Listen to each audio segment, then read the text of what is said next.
আরিফ আর আদনান তাদের মাঝে খুব বন্ধুত্ব ছিল। তারা যেখানেই যেত একসাথে যেত। একবার তারা হাঁটতে হাঁটতে একটি বড় জঙ্গলে প্রবেশ করে ফেলে। হঠাৎ তারা দেখতে পায় একটি বাঘ তাদের দিকে এগিয়ে আসছে। তারা ভয়ে আটকে ওঠে।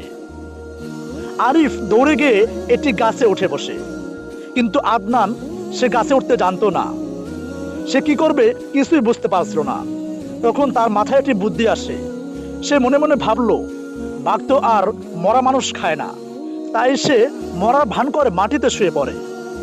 এরপর বাঘটি এসে তার চারপাশে ঘুরতে থাকে এবং নাক দিয়ে তাকে শুকতে থাকে।